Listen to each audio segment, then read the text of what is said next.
Hello, Mrs. Yuknevichiene. მოგესალმებით ქალბატონო იუკნევიჩიენე და დიდი მადლობა სტუმრობისთვის. თქვენი წარდგენისას ჩამოვთვალეთ თითქმის ყველა თანამდებობა, როგორც პოლიტიკოსისა, ახლანდელი და ადრინდელი.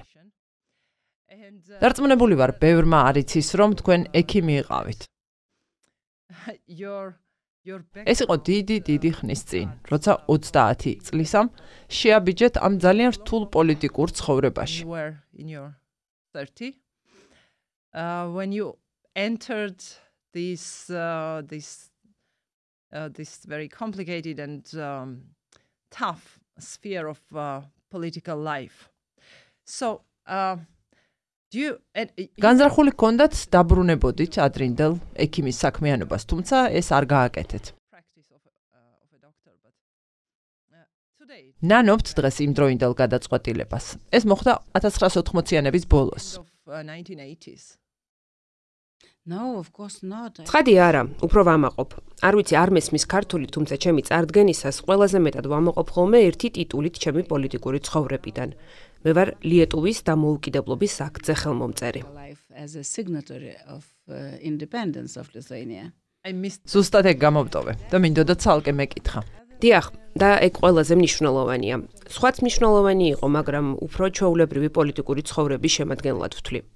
თუმცა ეს იყო უმნიშვნელოვანესი, რადგან მე არჩეული ვიყავი როგორც ექიმი ლიეტუვის ჩრდილოეთში მდებარე პატარა ქალაქ პასვალისიდან. ჩვენი დამოუკიდებლობისთვის რევოლუციის დროს და ვფიქრობდი, ჯერ გავიმარჯვებდით არჩევნებში კომუნისტების წინააღმდეგ, იმ დროს დამოუკიდებლობისთვის მოძრაობაში საიუდისში ვიყავი ჩართული. მე მივცემდი ხმას დამოუკიდებლობას, მაგით დამთავრდებოდა და დავუბრუნდებოდი ექიმობას. ითით ძალიან ხშირად მეკითხებიან სინანულზე, რატომ გადავწყვიტე ექიმმა პოლიტიკაში ჩართვა. არა, იმ დროს ეს არ იყო პოლიტიკა. სიტყვა პოლიტიკაც კი არ ვიცოდი რა იყო. And also very often people are asking me the same question of regrets. So why I as medical doctor my choice was politics? No, it was not politics at that time. I didn't know even the word politics. მას რას ეხებოდა? იმ დროს ეს არ იყო პოლიტიკა, არამედ ეს შეეხებოდა რევოლუციას, თავისუფლებასა და დამოუკიდებლობის მოპოვებას. პოლიტიკა მოგვიანებით მოვიდა, როცა არჩევნებში დავმარცხდით. იმ დროისთვის უკვე ჩაყრილი გვქონდა ლიეტუვის მომავლის უმნიშვნელოვანესი საფუძვლები. იმ დროს მიმიწვიეს პოლიტიკურ პარტიაში, ვქმნიდით ჩვენს პოლიტიკურ სისტემას. ეს იყო პოლიტიკის დასაწყისი და არჩევანიც მაშინ გავაკეთე. მანამდე კი იყო უდიდესი ტალღა დამოუკიდებლობის. მხოლოდ ამაზე ვლაპარაკობდით, ჩვენი დამოუკიდებელი სახელმწიფოებრიობის აღდგენაზე. ასე რომ ეს იყო დასაწყისი და შეუძლებელია ნანობდე. რაც ლიეტუვაში მოხდა, ვინაიდან მე ამ ისტორიის ნაწილი ვიყავი და ვამაყობ ამით. მალე ავღნიშნავთ 1990 წლის 11 მარტს დამოუკიდებლობისთვის ხმის მიცემის 35 წლის თავს. ვამაყობ, რომ ავაშენეთ ასეთი ძლიერი, მშვენიერი ქვეყანა, ევროკავშირისა და ნატოს წევრი. ვიტყოდი მტკიცესულით. ეკონომიკაც ვითარდება და ჩვენ მივაღწიეთ იმაზე მეც, ვიდრე მოველოდი. 5 years anniversary since we voted for Lithuanian independence in 1990, 11th of March, and I am proud that we built so strong, nice country, member of EU, member of NATO, I would say powerful in our spirit, and even economy now is improving, and we achieved, I think, more than I expected at that time. და 35 წლის შემდეგ თქვენ რასა იუკნევიჩიენე კვლავ ბრძოლაში ხართ. დიახ. ძალიან სერიოზულ ბრძოლაში. და მსურს თქვენგან მოვისმინო. შეერთებული შტატების პრეზიდენტ დონალდ ტრამპის გადაწყვეტილებებისა და პოლიტიკის შემხედარე. სულ უფრო მეტი ადამიანი სვამს შეკითხვას. რა ხდება? რა ტიპის ბრძოლაა ეს? ვინ არიან მონაწილეები, მხარეები ამ ბრძოლაში? სად გახართ თქვენ? Are the parties in this fight? Who are the sides? And what sides are there in this fight? And where are you? Despite before that question, მიუხედავად იმისა, რომ ამ შეკითხვამდე ჩემი პასუხი შეეხებოდა ჩვენს დამოუკიდებლობასა და სახელმწიფოებრიობის აღდგენაზე მიღებული გადაწყვეტილების შედეგად მოპოვებულ შესანიშნავ შედეგს, ახლა შემიძლია გადავიდე ჩემი განცდების უფრო პესიმისტურ ნაწილზე. რა თქმა უნდა, არ მოველოდი, რომ ასეთი ბრძოლა კიდევ მომიწევდა. მეგონა ყველაფერი სხვაგვარად წარიმართებოდა. რუსეთთან მიმართებითაც კი. Will happen again. For me, I expected that everything will go in different way, even with Russia. In the very beginning. სულ დასაწყისში ძალიან მნიშვნელოვანი იყო ის, რომ რუსეთის ხალხმა მხარი დაგვიჭირა. 1991 წელს, როცა კრემლის რეჟიმი თავს დაესხა ჩვენს ახალ აღდგენილ დამოუკიდებლობას, სატელევიზიო კოშკთან, სადაც ადამიანები დახოცეს, სადაც ჩვენ ვიბრძოდით და სადაც მთელი ლიეტუვიდან იკრიბებოდა ხალხი. People were killed and we were fighting, gathering people from all over Lithuania and we stopped those tanks. ჩვენ შევაჩერეთ ის ტანკები და იმ დროს რუსები გამოვიდნენ ქუჩაში. თითქმის მილიონი ადამიანი გამოვიდა სანქტ-პეტერბურგსა და მოსკოვში. ეს ჩვენთვის ძალიან მნიშვნელოვანი იყო. Gathered in St. Petersburg and Moscow, and that was crucial, so important for us because Yeltsin at that time. იმ დროს ელცინი შემოდიოდა პოლიტიკაში. ეს მართლაც ძალიან მნიშვნელოვანი იყო. მე როგორც ბევრი სხვა მოველოდი, რომ რუსეთისათვის ცვლილება ბევრად ძნელი იქნებოდა, მაგრამ იმავე მიზნისკენ ივლიდნენ, რომ საბოლოოდ ნორმალურ სახელმწიფოდ ქცეულიყვნენ და ეს ასე არ მოხდა. Go with the same goal to become normal statehood at the end, and it didn't happen. So that's why ამიტომაც ვართ კვლავ ამ ბრძოლაში, ვინაიდან ეს არის იმავე იმპერიის მეორე წრე. ისინი თავს გვესხმიან. კვლავაც ვიმედოვნებ, თუმცა ვაშინგტონში მიმდინარე ამბების შემხედვარე გაცილებით ფრთხილი ვარ. შესაძლოა ნაკლებად ოპტიმისტური. მაგრამ ფართომასშტაბიანი ომი როცა დაიწყო, მაშინაც ოპტიმისტურად ვიყავი განწყობილი და ვფიქრობდი, რომ ეს არის საბჭოთა კავშირის რუსეთის იმპერიის დამხობის მეორე წრე. For that I was even when this large scale war started, I was optimistic that it's second round of collapse of Soviet Union or Russian Empire. Or final collapse of ან საბჭოთა კავშირის საბოლოო დამხობა. საბოლოო ან მეორე წრე. არ ვიცი რა მოხდება, მაგრამ ყველას ვეუბნებოდი და ვარწმუნებდი. არ შეგეშინდეთ. უკრაინელებს არ ეშინიათ ამ რეჟიმის წინააღმდეგ ბრძოლის. მიაწოდეთ მათ აუცილებელი იარაღი, ყველაფერი. ნუ გეშინიათ დედაქალაქებში მიუხედავად იმისა, რომ იმათ ბირთვული იარაღი და ყველაფერი აქვთ. ისინი სუსტები არიან დაახლაა დრო ხელი შევუწყოთ მათ კვლავ დამხობას. რომ ეს ყველა ჩვენგანისათვის სასარგებლო იქნებოდა. სამწუხაროდ დასავლეთი, კოლექტიური დასავლეთი კვლავაც არ მოვიქეცით ასე. მსგავსად საქართველოს შემთხვევისა 2008-ში, როცა დაშვებული იყო უდიდესი შეცდომა საქართველოსა და უკრაინისათვის ნატოში გაწევრიანების სამოქმედო გეგმის არ მიცემა. უდიდესი შეცდომა იყო პუტინთან ხანგრძლივი თანამშრომლობა, ნავთობისა და გაზის ამბების გამო. ეს იყო ჩვენს მიერ დაშვებული უზარმაზარი შეცდომები. ჩემი შეცდომა კი ის იყო, რომ საკმარისად ძლიერი არ ვიყავი დამარწმუნებინა ჩვენი პარტნიორები, მოკავშირეები ნატოსა და ევროკავშირში არ დაეშვათ ეს შეცდომები. Enough to convince our partners, our allies in NATO and EU not to do those mistakes. We were convincing. იცით, ბალტიელები, პოლონელები და სხვები გამუდმებით ვარწმუნებდით. სულ ერთსა და იმავეს ვუმეორებდით. სამწუხაროდ, ჩვენი ხმა არ აღმოჩნდა საკმარისად ძლიერი. და მე დამნაშავედ გრძნობ თავს, ძალიან დამნაშავედ. ვინაიდან რაც მოხდა, იმის ბრალია, რომ ვერ შევძელით მათი დარწმუნება. არ ჩაედინათ იგივე შეცდომები. მსგავსი განცდა მაქვს დღესაც, როცა ახლა თბილისში გელაპარაკებით და ვხედავ, რომ შეიძლება იგივე შეცდომები იქნას დაშვებული. შეეცადონ თანამშრომლობას, აქ მყოფ კრემლის კაცთან, რომ იქნებ აზრი შეიცვალოს. და არ იყოს საკმარისი მხარდაჭერა იმ ხალხის მიმართ, რომელიც ქუჩაში იბრძვის. People they are fighting in the streets. So again, და კვლავ, რა სახის პროცესის მოწმენი ვართ ახლა გლობალურად? now globally. You know, I will be იცით, არ ვიქნები გულწრფელი თუ ვიტყვი, რომ ყველაფერი ვიცი. That's why I'm asking. ამიტომაც გეკითხებით. even ვფიქრობ, ყველაზე მნიშვნელოვან ფილოსოფოსებსაც არ შეუძლიათ ამის თქმა ახლა, როცა ჩვენ ვსაუბრობთ. შეიძლება მოვესწრო იმას, რომ ისტორიის სახელმძღვანელოებში წავიკითხო, თუ რა მოხდა ახლა. ვიცი ერთადერთი რამ. ჩვენ არ გვაქვს არჩევანი გარდა იმისა, რომ ვაკეთოთ იგივე, რასაც აქამდე ვაკეთებდით. happened in this moment.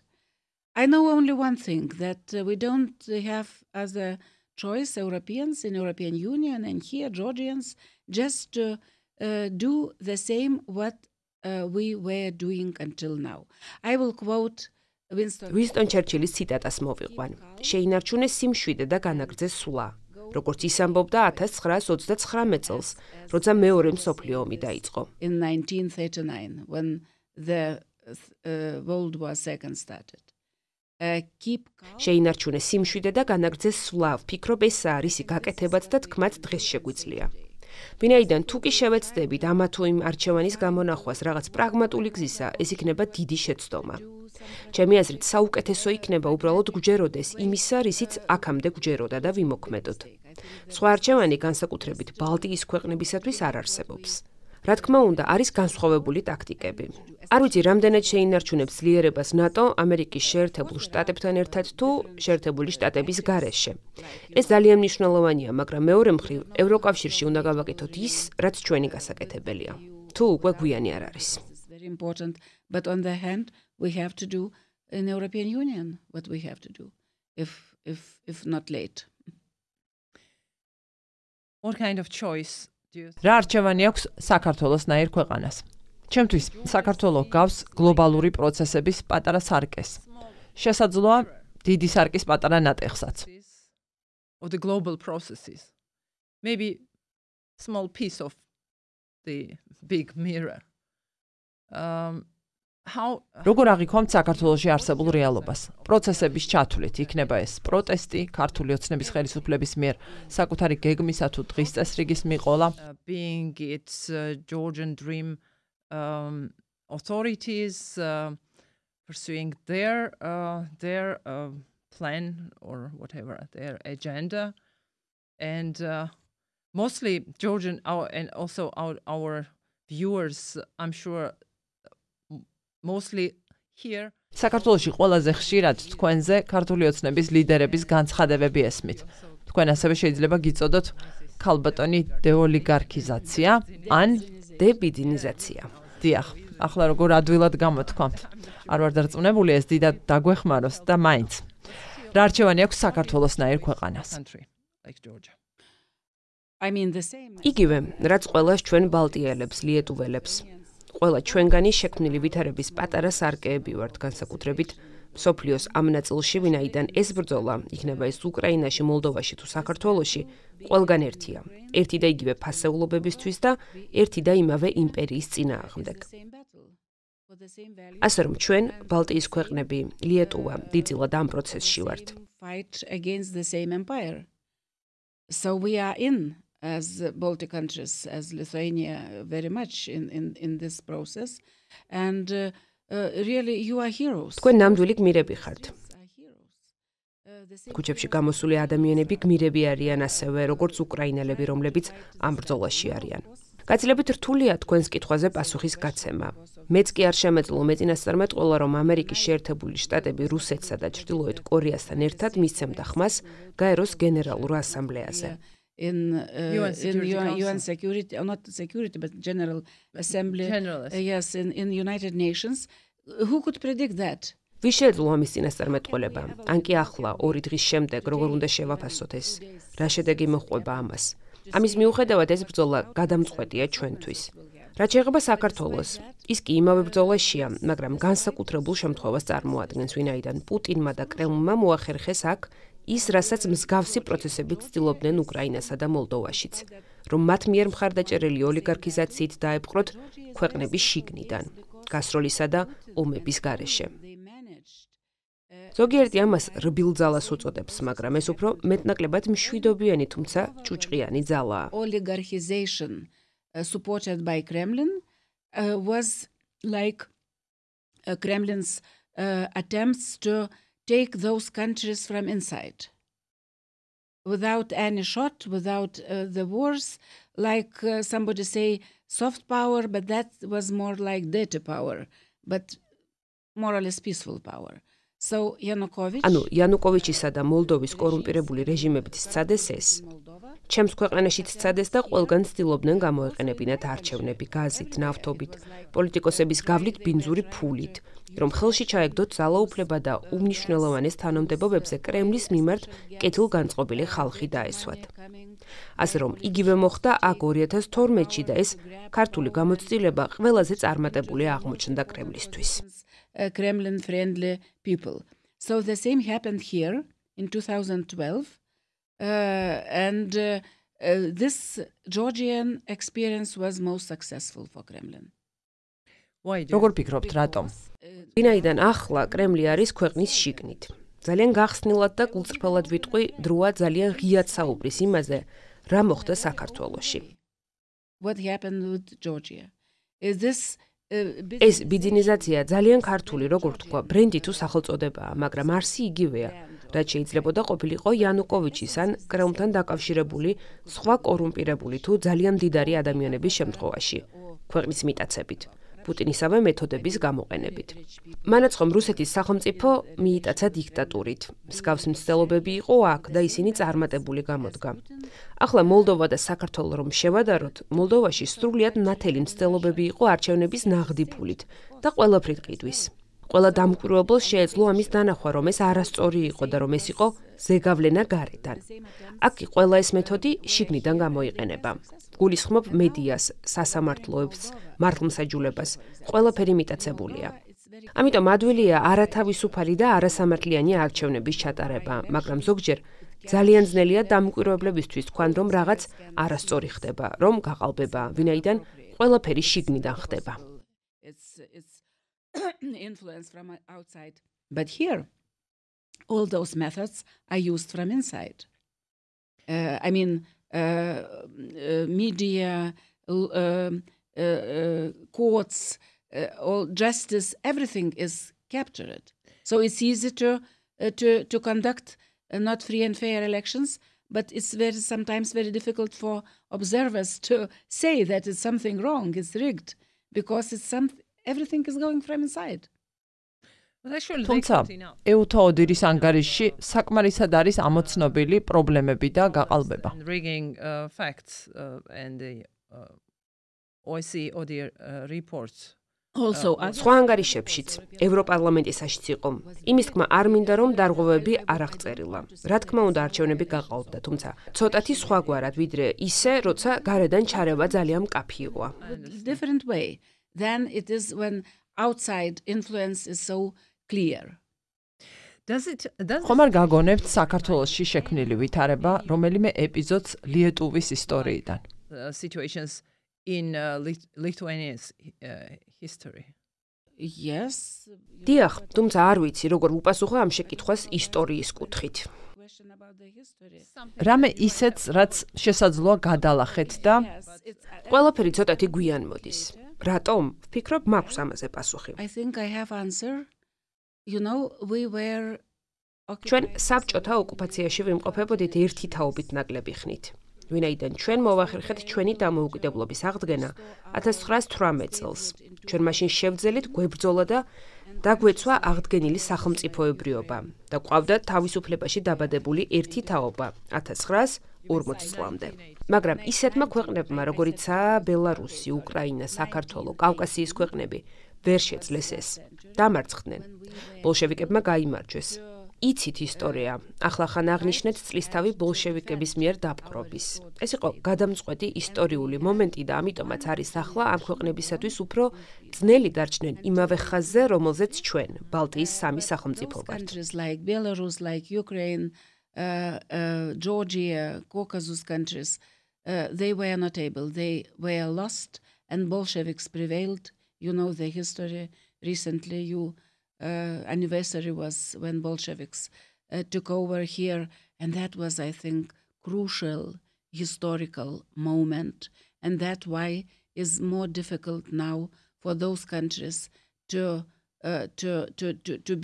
stay on the same line as we have, 3 Baltic states. It was so important, one generation. ის თაობა ძალიან მნიშვნელოვანი იყო ჩვენთვის. ყველა იმ მონაპოვარს ოჯახებში ვინარჩუნებდით და ჩვენს რევოლუციამდე მივედით უფრო ერთიანები, ეროვნული იდენტობის შენარჩუნებით, შევასრულეთ ყველაფერი და მივახციეთ შედეგს 2004-ში, როცა გავხდით ევროკავშირისა და ნატოს წევრები. რაც იყო მნიშვნელოვანი ბეჭედი ჩვენს დამოუკიდებლობის აქტზე. When we became members of EU and NATO, and that was like a stamp, important stamp on our act of independence. We have we have a young generation. ჩვენ ახლა გვყავს ახალგაზრდობა და ეს პროტესტი ძალიან ახალგაზრდულად გამოიყურება. მისი ენერგეტიკა ახალგაზრდულია. ეს შეიძლება იწვევდეს გარკვეულ იმედს და რწმენას ამ ბრძოლაში, როგორც გარედან, ისე შიგნით, საზოგადოებაში. გჯერათ საქართველოს ბრძოლის ეფექტიანობის. Some hope and some Yes. belief in this fight, maybe from the outside and inside among the society too. Do you believe in Georgia's fight being Of effective? course, so that's დიახ, ამიტომაც ვახსენებ იმას, რაც ჩვენს ქვეყანაში მოხდა 35 წლის წინ იმ ერთი თაობის მიერ. you have now ასე რომ 30 წელს მეტი ხნის თავისუფლების დამოუკიდებლობის მოგზაურობის შესაძლებლობების გარეთ გასვლისა და გლობალური დემოკრატიის გაცნობის შედეგად თქვენ ახლა ყავთ ახალგაზრდა თაობა, ახალი თაობა. the global democracy looks like in Europe. So this generation now is like we was missed. ასეთი თაობა არ იყო, როცა თქვენ ვერ შეძელით შესვლა ევროკავშირში, ნატოში. ანუ ვერ შეასრულეთ ის დამოუკიდებლობის აღდგენის დასაწყისშივე 1991 წელს, როცა საბჭოთა კავშირმა გადაწყვიტა მარცხი ეღიარებინა. მინიმუმ ფორმალურად. When Soviet Union decided to give up, I mean formal at least, but empire. თუმცა იმპერია ჯერაც არსებობს. შეიძლება კარგი არაა ასე თქვა, მაგრამ თქვენი ქვეყნის მსგავსად ბევრმა ქვეყანამ არ გამოიყენა ეს ღია ფანჯარა. Didn't use this open window. Opportunities of window was open at that time, and maybe შესაძლებლობების ფანჯარა იმ დროს ღია იყო და შესაძლოა პოლიტიკოსები მაშინ ცდილობდნენ ბალანსის პოვნას რუსეთსა და ევროპას შორის. იგივე მოხდა უკრაინაში, მოლდოვასა და სხვა ქვეყნებში. ახლა საქართველოსათვის ახალი შესაძლებლობები ჩნდება. სამწუხაროდ ვითარება ცოტა არ იყოს განსხვავებულია, ვიდრე ჩვენ მაშინ გვქონდა. იმ დროს რუსეთში იყო არა პუტინი, არამედ ელცინი. განსხვავებული ვითარება იყო. შეერთებული შტატებიც განსხვავებული იყო.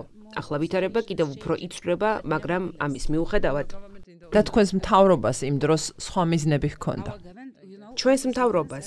იცით რა განსხვავებაა? ამაზე სულ ვამბობ, როცა თქვენს პოლიტიკოსებს ველაპარაკებით, ალბათ იმავეს მიღწევა აქ ძალიან ძნელი იყო. 1993 წელს ძალიან მძიმე შიდა ბრძოლები ჰქონდა ყოფილ კომუნისტებსა და კომუნისტური წარსულის არ მქონე ახალ პოლიტიკოსებს შორის, როგორიც მე ვიყავი. without communist past. ძალიან მძიმე დაპირისპირება გქონდა, მაგრამ მოვახერხეთ შეთანხმება ჩვენს ევროატლანტიკურ მისწრაფებებზე და ამას ხელი მოვაწერეთ ყველა პოლიტიკურმა მხარემ. იმ დროს პოლიტიკური პარტიები ჯერ კიდევ არ იყო ჩამოყალიბებული, პოლიტიკური სისტემა ჯერ კიდევ არ იყო სტაბილური, თუმცა მინიმუმ ორი ძალიან მნიშვნელოვანი პოლიტიკური ძალა შეთანხმდა, რომ ეს მიზანი არ გახდებოდა მოლაპარაკებების საგანი და რომ ერთმანეთს არ დავუპირისპირდებოდით, მაგალითად ნატოში გაწევრიანების საკითხზე. We will not fight among against each other because of NATO membership, for example. And yeah, that's a critical. ეს მნიშვნელოვანი განსხვავებაა. ჩვენ თვალყურს ვადევნებთ ევროკავშირში და ნატოში არსებულ ვითარებას, ტრანსატლანტიკურ ურთიერთობებს. ეს ძალიან მნიშვნელოვანი და რთული პროცესია, რასაც ახლა ვუყურებთ. ამ ფონზე კვლავაც გჯერათ და დარწმუნებული ვარ, სულ უფრო მეტ ადამიანს უჩნდება ეს შეკითხვა, რომ საქართველოს კვლავაც უნდა მისდიოს ევროატლანტიკურ გზას. Atlantic way. I don't know what are the არ ვიცი, სხვა რა არჩევანია, სხვა რა მიზიდულობები არსებობს. შესაძლოა თქვენთვის რამე იყოს აქ, ამ რეგიონში. არ ვიცი, იქნება არის ჩინური ან რამე სხვა მიზიდულობის ცენტრები ქართველებისათვის, მაგრამ ყველა თანხმდება, რომ ქართველები ევროპელი ერია. თქვენ ევროპას ეკუთვნით. შეიძლება ჩვენთვის შედარებით ადვილი იყო, ვინაიდან შორს ვართ აზიიდან და თქვენ რაღაცნაირად გზაჯვარედინზე ხართ. არ ვიცი რა დაემართება მომავალში დემოკრატიებს, მაგრამ კვლავაც ძლიერ მჯერა დემოკრატიის, რადგან არ არსებობს სხვა გზა ისე ცხოვრებისთვის, როგორც ახლა ვცხოვრობთ. მინდა მჯეროდეს, რომ პრობლემები, რომლებიც ახლა დემოკრატიებს, მათ შორის ამერიკის შეერთებულ შტატებს აქვთ, დროებითია. არის აღმა და დაღმასვლის ეტაპები. რა თქმა უნდა, რთული დროა, მაგრამ შეხედეთ, გერმანიაში პროევროპულმა ძალებმა გაიმარჯვეს არჩევნებში. I want to believe that those problems we have now with democracies, including the United States, they are temporary. That maybe ups and downs happens. Of course, it's tough time, but look, in Europe, Germany won pro-European forces won election in Germany. In European Parliament, we had election last გასულ წელს ევროპარლამენტის არჩევნები გვქონდა და ბევრს ეკონა, რომ ანტიევროპული ძალები გაიმარჯვებდნენ, მაგრამ ეს ასე არ მოხდა. ჩვენ გვყავს ძლიერი პრო-ევროპული უმრავლესობა ევროპარლამენტში, ასე რომ ადულ დროებაში არ ვართ. არ ვიცი რა იქნება. შეიძლება მე უკვე ძალიან ასაკოვანი ვარ იმისთვის, რომ სათანადო გზავნილები გავავრცელო TikTok-ზე, Facebook-ზე, მთელს სოციალურ მედიაში. ეს ბევრ რამეს ცვლის. ჩვენს ქვეყანაში ზოგიერთი, ახალგაზრდებიც კი, ძალიან პესიმისტურად არიან განწყობილები. ძალიან ძნელი იქნება ადამიანებთან საუბარი. ისინი განსხვავებულ ბაბლებში ცხოვრობენ, ძალიან განსხვავებული გაგებებით. ერთსა და იმავე ფაქტს ძალიან განსხვავებულად აღიქვამენ. ხელოვნური ინტელექტი იკრებს ძალას. ესეც სიახლეა. ვხედავთ, რა მნიშვნელოვანი პლატფორმაა X-ი, როცა ერთი პირი იყენებს მას გარკვეული მიზნით. ჯერ კიდევ უამრავი პასუხგაუცემელი კითხვაა, თუმცა ამის მიუხედავად არ არსებობს სხვა გამოსავალი, იმავე მიმართულებით ცვლის გაგრძელების გარდა. თუ კი დემოკრატია გინდა, ერთადერთი გზა ევროკავშირში და დემოკრატიულ ინსტიტუციებში გაწევრიანებაა. So it's a lot of question marks not answered yet, but despite that, it's no other way just to keep going on the same path, and only democracies, if you want democracy, so the only way is European Union and to join democratic institutions. I want to use this chance. სურს ეს შესაძლებლობა გამოვიყენო და კითხოთ თქვენს ვნებასა და ერთგულებაზე საქართველოს მიმართ, რაც ასე აშკარაა. Towards Georgia, which is very visible. I'm sure დარწმუნებული ვარ, კარგად იცნობთ ქართული ოცნების მთავრობის რიტორიკას, რომ ევროპარლამენტის რეზოლუციებს ფასი არ გააჩნია, რომ ჩალის ფასი აქვს, როგორც კობახიძეს უყვარს თქმა. აგრეთვე ევროკავშირის ელჩს შეუტიეს ქართული ოცნების ლიდერებმა ორიგჯერ და მას Deep State-ის წარმომადგენელი უწოდეს. თქვეს, რომ საქართველოს საქმეებში ერევა, რომ თქვენაირი აქტორები ცდილობენ ქვეყნის დესტაბილიზაციას. calling him a representative of a deep state and that he is interfering, and you also try to destabilize your actors like you to destabilize country. So I would like you to answer for მინდა ჩვენს აუდიტორიას უთხრათ, რა არის საქართველოს მიმართ ასეთი დამოკიდებულების საფუძველი და რატომ ჩამოდიხართ აქ ასე ხშირად? არ უშვებთ შესაძლებლობას, რომ ჩამოხვიდეთ და საკუთარი თვალით ნახოთ, აქ რა ხდება. მოусმინოთ ქართულ პოლიტიკოსებს. ახლა უკვე მხოლოდ ოპოზიციისა და სამოქალაქო საზოგადოების წარმომადგენლებს. რატომ აკეთებთ ამას? only opposition, as we know, and maybe civil society representatives. Why do you do that? Of course, two reasons, formal reason. ორი მიზეზით. ერთი ოფიციალურია. მე ვარ ევროპარლამენტის მუდმივი მომხსენებელი საქართველოზე და ეს არ იყო მხოლოდ ჩემი არჩევანი. არამედ ჩემი პოლიტიკური ჯგუფისაც და ევროპარლამენტისა, რომ დაეკისრებინეთ ჩემთვის ეს მოვალეობა.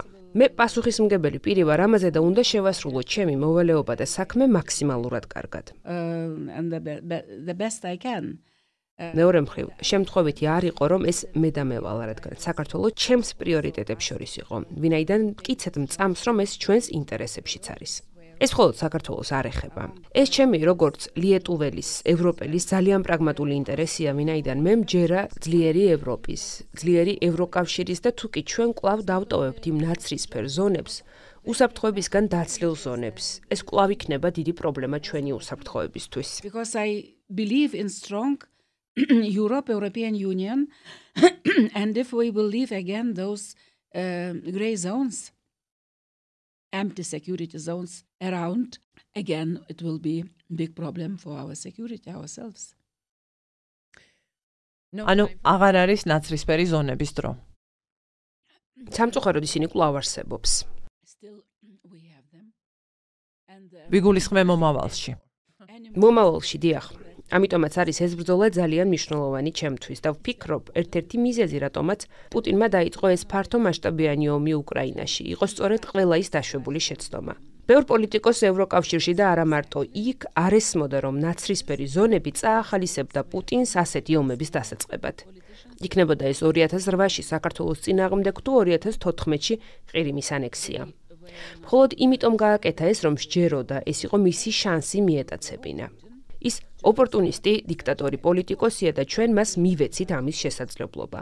ახლა იგივეა საქართველოს, სამხრეთ კავკასიის შემთხვევაშიც, თუ კი დავტოვებთ ამ ცარიელ ნაცრისფერ ზონებს. ისი არ არის, რომ ვინმე იტყვის საქართველოს სუვერენიტეტის წინააღმდეგი ვარ თან რაიმე მსგავს. ჩვენ იგივე შეცდომა დავუშვით 1940 წელს. ჩვენს, ლატვიის, ლიეტუვისა და ესტონეთის ანექსიამდე. ვინაიდან ჩვენს პოლიტიკოსებს მაშინ სჯეროდათ ნეიტრალიტეტის, რომ შეგვეძლო ყოფილიყავით ნეიტრალურები, რომ გარშემო არავის ინტერესებს დავაზიანებდით, ვიცხოვრებდით ჩვენთვის და გადავრჩებოდით. ცხადია, ეს უდიდესი შეცდომა იყო. თუმცა იმ დროს განსხვავებული ვითარება იყო.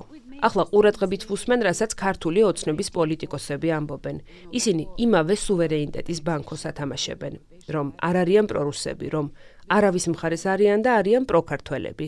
ეს არის იდეალური სიტუაცია კრემლისთვის, რომ დაამყარონ კონტროლი. ასე რომ ეს არის манипуляცია და ამიტომაც ვარ აქ, რომ დავეხმარო საქართველოს გადარჩეს როგორც დემოკრატიული თავისუფალი ქვეყანა და ისევ გავიმეორებ, ეს არის ევროპის მთელი კონტინენტის ინტერესი, რომ ის იყოს სრულად დემოკრატიული სომხეთის ჩათვლით. ეს არის ჩვენს ინტერესებში, ვინაიდან ჩვეულებრივ და ალბათ არასდროს დემოკრატიები არ ომობენ, არ იწყებენ ომებს. ომებს იწყებენ დიქტატორები და არა დემოკრატები. ისინი შესაძლოა კამათობენ, აქვთ ეკონომიკური ომები, მაგრამ არ ომობენ იარაღით. ამიტომ ვარ აქ და ასე თანავუგრძნობ საქართველოს.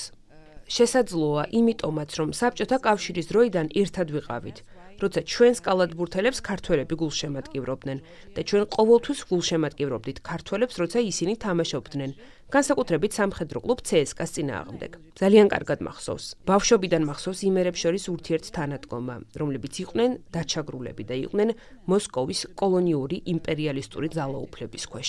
ზუსტად იგივე ბრძოლაა დღესაც. Including Armenia, for example. That is our interest because democracies usually, or maybe always, they are not fighting. They are not making wars. Dictatorships are making wars, but not democracies. They are maybe arguing, maybe they are fighting economical wars, but not guns are playing or weapons are playing among democracies. So that's why I am here and I am so sympathetic to Georgian people. Maybe also because since Soviet times we were together when we were, basketball players, when we were playing, Georgians supported us and we always supported Georgians when they were playing, especially against this military club, CSKA club. I remember very well. So since my childhood, we are sympathetic to each other, those nations who were suppressed, who were under this colonial imperialistic power for Moscow, and exactly the same fight is today. Thank you so much.